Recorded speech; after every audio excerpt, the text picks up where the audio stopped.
Morning class, welcome in biology by Aakash Nigam. जैसा हमने बोला था कि बहुत जल्दी एक नए वीडियो के साथ आएंगे वापस। अब एक नया वीडियो शुरू करने जा रहे हैं। एनिमल फिजियोलॉजी का एक चैप्टर जो है आपका एक्सक्रीटरी सिस्टम। एक्सक्रीटरी सिस्टम शुरू करने से पहले सबसे पहले आपको पता होना चाहिए कि व्हाट इज एक्सक्रीशन। एक्सक्रीशन क्या है? एक्सक्रीशन को हिंदी में बोलते हैं उत्सर्जन। ओके, एक्सक्रीशन मतलब क्या? जब भी हम कोई भी फूड कंज्यूम करते हैं, कोई भी मेडिसिन कंज्यूम कर रहे होते हैं, कुछ भी प्रोसेस, कोई भी मेटाबॉलिक एक्टिविटी बॉडी में हो रही होती है, तो कोई ना कोई वेस्ट हमेशा प्रोड्यूस हो रहा होता है। तो ये वेस्ट जो होते हैं इनको बॉडी एक्यूमुलेट नहीं करेगी, और अगर ये ज्यादा अमाउंट में एक्यूमुलेट होंगे तो इंसान की डेथ कॉज करेंगे। तो इनका टाइमली एलिमिनेशन भी बॉडी से जरूरी है। तो the elimination of waste timely that are produced during various metabolic activities is said to be excretion। मतलब हमारी डेली एक्टिविटीज के थ्रू फूड लेना और बाकी एक्टिविटीज के थ्रू जो मेटाबॉलिक वेस्ट हमारी बॉडी में प्रोड्यूस हो रहा है उसको बॉडी से बाहर रिलीज करने की जो प्रोसेस होती है उसे क्या बोलते हैं हम लोग? एक्सक्रीशन बोलते हैं। तो क्या लिखेंगे इसको? Elimination of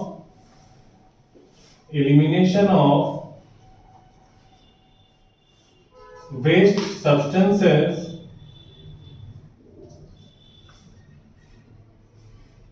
that produced during various metabolic activities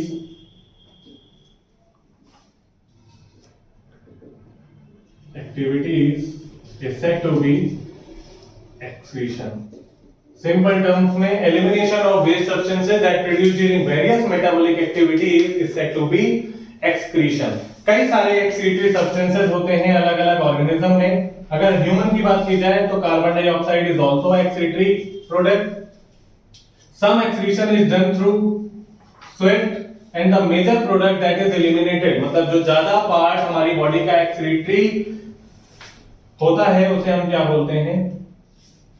urine. तो सबसे मेजर पार्ट जो बॉडी एलिमिनेट कर रही होती है वो क्या होता है? यूरिन। अलग अलग ऑर्गेनिज्म अलग अलग एक्सक्रीटरी ऑर्गन को कंटेन करते हैं। जैसे आप सब जानते हैं हमारी बॉडी में एक एक्सक्रीटरी ऑर्गन होता है जिसे हम क्या बोलते हैं? किडनी बोलते हैं। दूसरी ऑर्गेनिज्म जो होती हैं उनके अंदर एक दूसरा एक्सक्रीटरी स्ट्रक्चर होता है। कौन से एक्सक्रीटरी स्ट्रक्चर होते हैं इनको जानते हैं। सबसे पहले अगर शुरुआत की जाए फाइलम प्रोटोजोआ से, तो आपका जो फाइलम प्रोटोजोआ होता है उसके अंदर बॉडी वॉल के थ्रू या फिर प्लाज्मा लेमा के थ्रू एक्सक्रीशन की प्रोसेस होती है।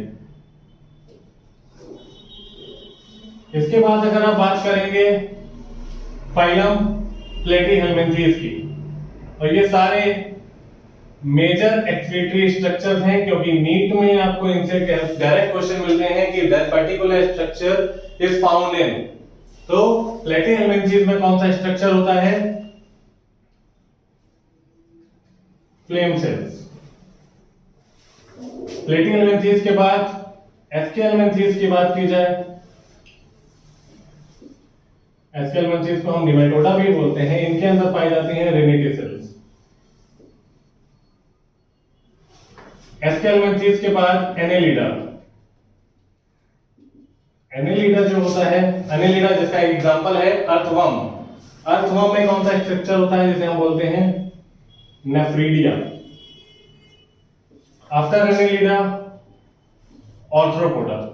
ऑर्थ्रोपोडा को आप जानते हैं, ऑर्थ्रोपोडा में बेसिकली सबसे बड़ा फाइलम माना जाता है ये एनिमल किंगडम का, क्योंकि इसमें सबसे ज्यादा इंसेक्ट होते हैं। ऑर्थ्रोपोडा में 3 अलग अलग एक्सक्रीटरी ऑर्गन्स होते हैं। सबसे पहला एक्सक्रीटरी ऑर्गन है मेलपीजियन ट्यूब्यूल। ये पाई जाती है किसमें? इंसेक्ट्स में। दूसरा ऑर्गन है कॉक्सल ग्लैंड। ये पाई जाती हैं अरेक्निड्स में। अब अरेक्निड्स क्या होते हैं? जैसे स्पाइडर, स्कॉर्पियन, ये हो गए अरेक्निड। और तीसरा जो इनका एक्सक्रीटरी स्ट्रक्चर है वो है आपका ग्रीन ग्लैंड्स। और ये जो ग्रीन ग्लैंड है ये किसमें पाई जाती है? आपकी क्रस्टेशिया में। इसका एग्जांपल आप सब जानते हैं, प्रॉन। प्रॉन को हम लोग कॉमनली बोलते हैं झींगा मछली। ओके, ऑर्थ्रोपोडा के बाद अगर बात की जाए तो फाइलम आ जाता है मोलस्का। मोलस्का की अगर बात करेंगे तो मोलस्का के अंदर एक एक्सेप्टरी स्ट्रक्चर होता है जिसे हम लोग बोलते हैं केबर्स ऑर्गन, जो बेसिकली यूनियो में पाया जाता है। किसमें पाया जाएगा? ये यूनियो में। और एक दूसरा एक्सेप्टरी स्ट्रक्चर होता है जिसे हम लोग क्या बोलते हैं? Organ of Bojanus, organ of Bojanus. ये किसमें पाया जाता है? ये पाया जाता है पाइला में। ओके, नेक्स्ट चीज बात की जाए वर्टिब्रेट्स में, तो आप सबको पता है वर्टिब्रेट का जो मेजर एक्सक्रीटरी ऑर्गन है उसे क्या बोलते हैं हम लोग? किडनी। और जो किडनी होती है, किडनी के बेसिस पे ऑर्गेनिज्म को 3 तरह की किडनीज पाई जाती हैं अलग अलग ऑर्गेनिज्म में। कौन कौन सी 3 होती हैं? सबसे पहली होती है प्रोनेफ्रिक, दूसरे होते हैं मेसोनेफ्रिक और तीसरे होते हैं मेटानेफ्रिक। प्रोनेफ्रिक ये किडनी किसमें पाई जाएगी? ये लार्वल स्टेजेस में ही पाई जाएगी। मेसोनेफ्रिक ये पाई जाएगी आपकी पाइसेस में, माने फिशेस में, एम्फीबिया में।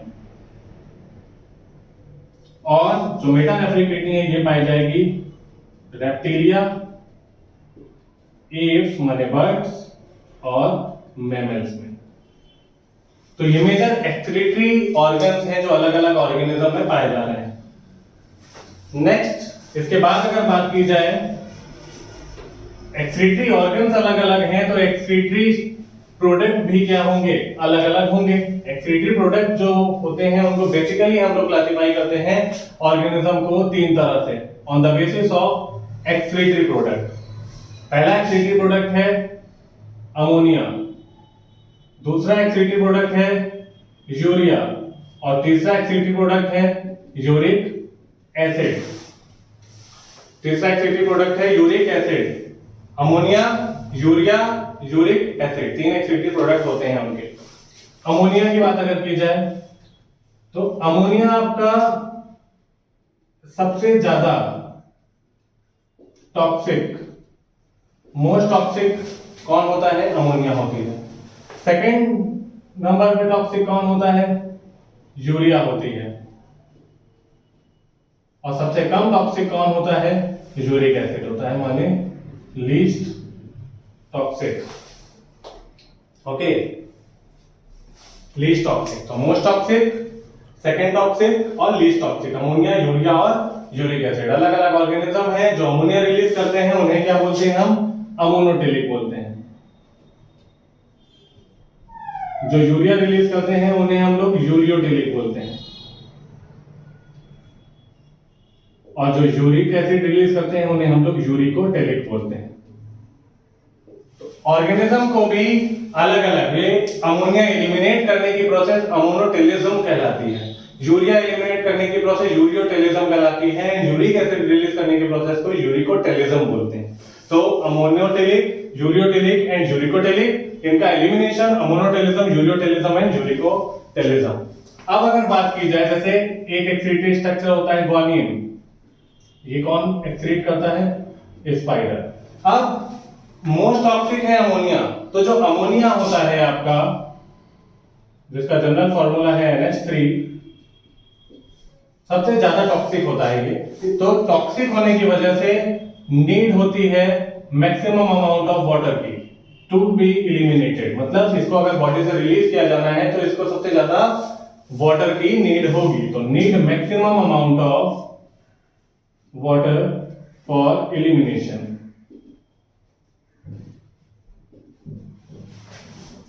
Need maximum amount of water for elimination.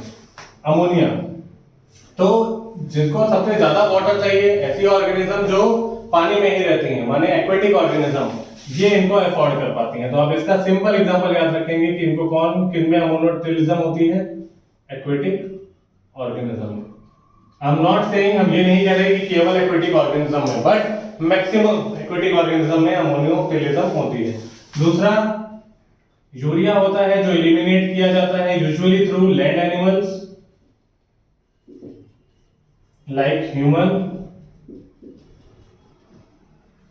And third है यूरिक एसिड, जिसके एलिमिनेशन के लिए बिल्कुल वाटर बहुत कम वाटर की नीड होगी, तो ये एलिमिनेट किया जाएगा थ्रू रेप्टाइल्स एंड बर्ड्स। आपने देखा होगा जो बर्ड्स होते हैं वो फीसेस और यूरिन एक साथ एलिमिनेट करते हैं। तो ये याद रखिएगा, जो यूरिन को एलिमिनेट करना होता है वो होता है यूरिनेशन, जो फीसेस को रिलीज करना होता है वो होता है डिफिकेशन। तो अगर कभी आपको क्वेश्चन मिलता है व्हाट इज डिफिकेशन, तो जो फीसेस का रिमूवल होता है उसे डिफिकेशन बोलते हैं। अब अगर कंटिन्यू करते हैं मेजर स्ट्रक्चर से, जो आपका है किडनी। अगर ह्यूमन की एक्सक्रीटरी सिस्टम की बात की जाए, जो हमारा मेजर टॉपिक है ह्यूमन एक्सक्रीटरी सिस्टम, तो ह्यूमन एक्सक्रीटरी सिस्टम जो होता है इसमें बेसिक कितने ऑर्गन्स होते हैं? 6 ऑर्गन्स होते हैं। कौन कौन से? पहला ऑर्गन है आपका किडनी। किडनी कितनी होती हैं? 2 होती हैं नंबर में। दूसरा ऑर्गन कौन सा है? किडनी से निकलने वाली यूरेटर। यूरेटर भी कितने होते हैं? 2 होते हैं। तीसरा ऑर्गन क्या है? यूरिनरी ब्लैडर, जिसके अंदर यूरिन स्टोर होती है, और ये ब्लैडर जो होता है इसका नंबर होता है 1। इस ब्लैडर की कैपेसिटी कितनी होती है? मैक्सिमम 700 टू 800 ml यूरिन एक बार में स्टोर हो सकती है। इस वजह से 1 से 1.5 लीटर या 2 लीटर यूरिन एलिमिनेट की जाती है एक इंसान के through daily. Next urinary bladder के बाद लास्ट है यूरेथ्रा, और यूरेथ्रा भी कितना होता है? 1, 2, 4, 1, 5 और 1, 6। टोटल 6 एक्सक्रीटरी ऑर्गन्स होते हैं। किडनी पेयर में होती है, यूरेटर भी पेयर में होते हैं, यूरिनरी ब्लैडर एक होता है और यूरेथ्रा भी एक होता है। अगर इनका डायग्रामेटिक स्ट्रक्चर देखा जाए तो कुछ इस तरीके से बनाते हैं हम लोग। ये हो गई आपकी 2 किडनी। किडनी से जो स्ट्रक्चर निकलता है उसे क्या बोलते हैं हम? यूरेटर बोलते हैं। यूरेटर बोलते हैं। दोनों यूरेटर आकर के ओपन हो रहे हैं यूरिनरी ब्लैडर में, और यूरिनरी ब्लैडर फाइनली ओपन हो रहा है यूरेथ्रा में। ये जो चीज बन रही है that is renal artery and renal vein. एक बहुत बेसिक सा क्वेश्चन आता है जो आप लोगों को नहीं पता होता कि सबसे ज्यादा यूरिया कौन सी वेन में होती है, तो उसका आंसर होता है हेपेटिक वेन।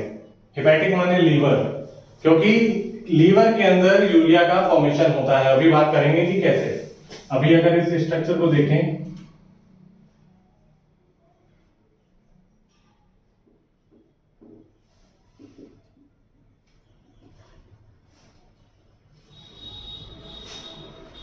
ये कोई कैप नहीं लगी हुई है, इसको हम एड्रिनल ग्लैंड बोलते हैं। ठंड में उसको कैप नहीं लगा दी है। ये है एड्रिनल ग्लैंड।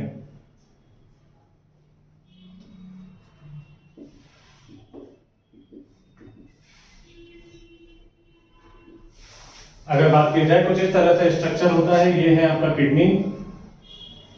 किडनी के बाद ये है आपका यूरेटर, ये है आपका यूरिनरी ब्लैडर,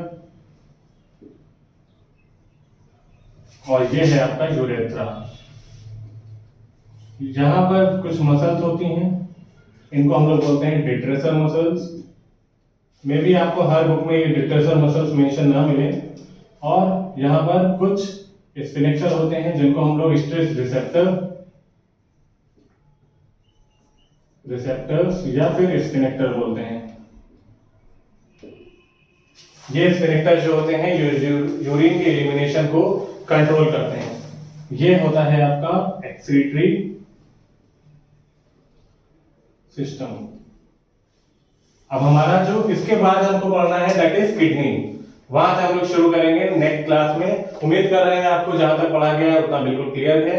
जितना भी पढ़ाया गया उसको एक बार ढंग से देखिएगा, ढंग से पढ़िएगा। कोई भी डाउट हो उसके रिगार्डिंग आप कमेंट करिए। अगली क्लास में हम वहीं से शुरुआत कर लेंगे। एल्स नेक्स्ट क्लास में जो भी शुरुआत होगी वो होगी किडनी से। ओके, तो इसको लाइक करिए, शेयर करिए, सब्सक्राइब करिए। Thank you.